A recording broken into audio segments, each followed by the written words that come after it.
Good afternoon, Delia. Good afternoon, ma'am. Okay, Delia, can you tell me about yourself? I'm Delia Ordoña, ma'am, and I'm 34 years old. I'm single, ma'am, and I have one child Okay, I have a few questions for you to answer, so let's start. Why do you want to work as a maid? because I want to support my family and to support my son Why you choose Malaysia when there is a lot of other country? because it's near from Philippines. How are you qualified for this job? Because I have a experience and I'm hardworking. May I know what your educational level is? I'm college undergraduate, ma'am. What is your recent working experience? I don't have, ma'am. Have you worked abroad before? Yes, ma'am. Which country? Lebanon, ma'am. Finnish contract? Yes, ma'am. Do you have experience of taking care of baby? Yes, ma'am. And whose baby are you taking care of? My son, ma'am. How about elderly people? I don't have, ma'am, but I'm willing to learn. Do you have any other special skills? Yes, ma'am. Are you willing to learn new skills? Yes, ma'am.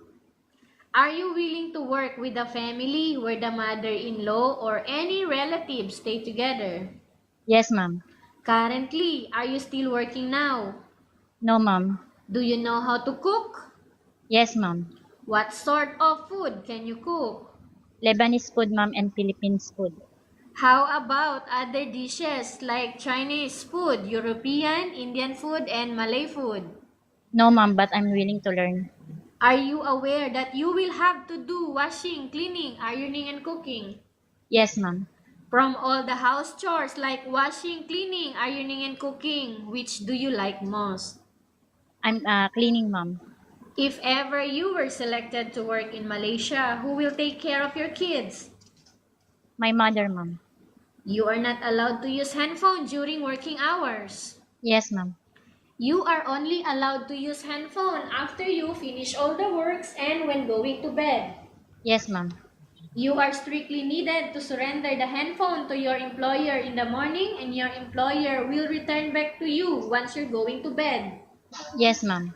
If ever your employer finds out that you're abusing of using your handphone and it's affected your work performance, your employer will confiscate your handphone and you are not allowed to hold it anymore. Instead, your employer will allow you to call to your family 3 times in a month. You're only allowed to bring normal phone and you are not allowed to bring smartphone. Are you agreed for the terms and conditions? Yes, ma'am. Are you agreed to the rules and regulation for the handphone?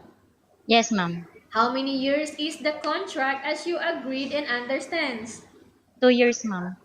Can you describe for me your ethics, your attitude? I'm honest, ma'am, and I'm helpful and I'm kind.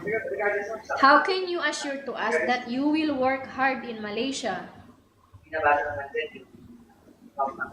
Sorry, ma'am. How can you assure to us that you will work hard in Malaysia? Because I need to support my family and to help my son, so I'm willing to work hard. Can you promise not to use the telephone without the permission of your employer? Yes, ma'am. Can you promise not to put on makeup but to dress properly while work? Yes, ma'am. Can you promise not to invite friends and relatives without the consent of your employer? Yes, ma'am. Can you promise not to ask for advance salary from your employer under any circumstances? Yes, ma'am.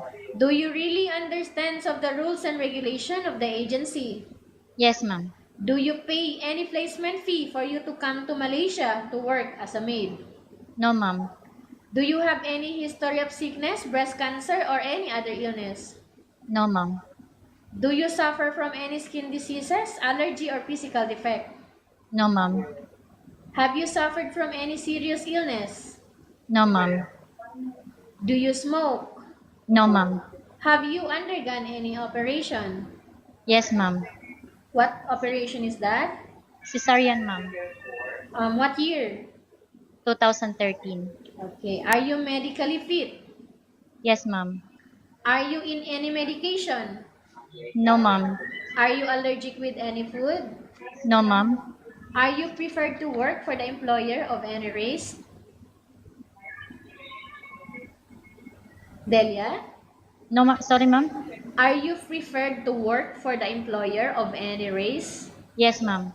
Are you preferred to eat the type of food taken by your employer? Yes, ma'am. Are you afraid of being left alone in the house? No, ma'am. Are you afraid of dogs or other pets? No, ma'am. Can you promise to work according to instruction from your employer? Yes, ma'am. Do you have any immediate family working in Malaysia? No, ma'am. Okay, Delia, we have finished our question section. Let's go to case study. I have a case study for you and I want you to answer me truthfully. Yes, ma'am.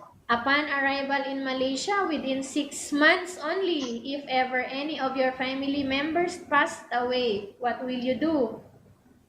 I'm going to continue my work and to finish my contract. Tell us about yourself and why do you want to work in Malaysia as domestic helper? I'm kind mom and I'm willing to work in Malaysia because I need to help my family. Okay, Delia, what do you want to tell to your employer who are watching your video right now? Mom, please choose me because I'm deserve it. I'm deserving. Okay, thank you very much, Delia. We will update to your agency if there is any selection made by the employer. Okay, ma'am. Thank you, ma'am.